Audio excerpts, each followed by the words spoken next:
حج کا ایک بہت بنیادی مقصد وہ یہ بھی ہے کہ یہ ایک عالمی اجتماع ہے، عالمی اجتماع ہے۔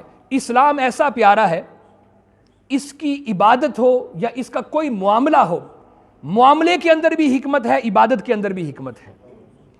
دیکھیں یہ 5 وقت ہم نماز پڑھتے ہیں، یہ روز کی بنیاد پر مسلمانوں کا اجتماع ہوتا ہے۔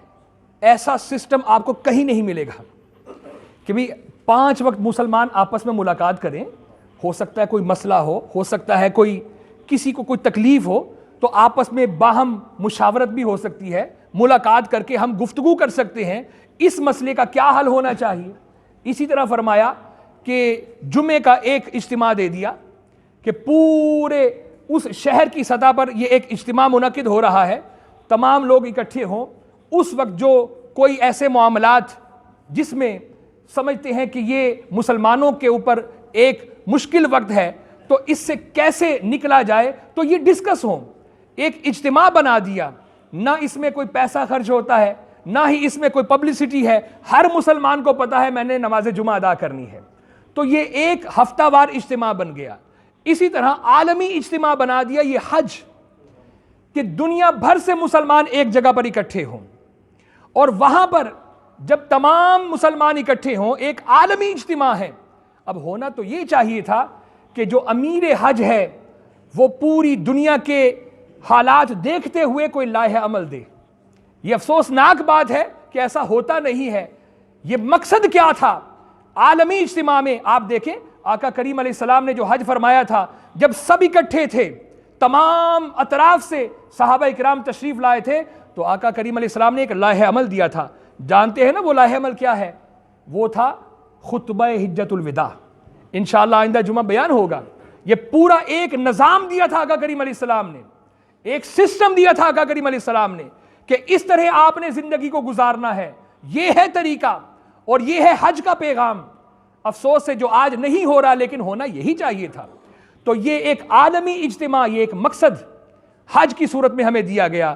وہ حضرت علامہ اقبال علیہ الرحمہ نے یہ فرمایا تھا نا کہ اقبال کوئی پوچھے یہ زائرین حرم سے، اقبال کوئی پوچھے یہ زائرین حرم سے، کیا حرم کا تحفہ زمزم کے سوا کچھ بھی نہیں؟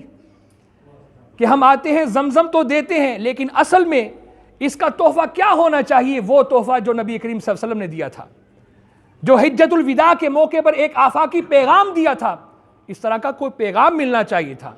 اور میرے بھائیوں، سب سے بڑھ کر یہ کہ اب حج ادا ہو گیا، یہ تمام مناسک ادا کر لیے، تو اب عملی زندگی میں ہمیں اس حج کی جھلک نظر آنی چاہیے۔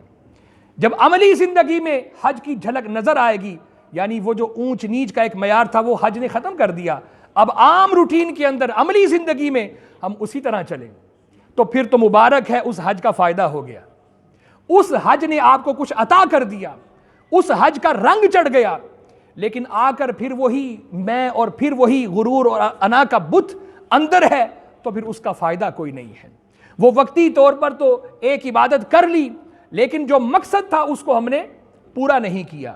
اسی طرح جو حج کے اور مقاصد ہیں جو بیان ہوئے ہیں، وہ تمام مقاصد اگر ہم نے اچیو کر لیے تو بحمدہ تعالی وہ اللہ سبحانہ و تعالیٰ کا جو وعدہ ہے وہ تو پورا ہوگا ہی، لیکن ہماری جو آنے والی زندگی ہے، جب تک ہماری سانسیں چل رہی ہیں، بحمدہ تعالیٰ وہ زندگی ہماری سہل بن جائے گی۔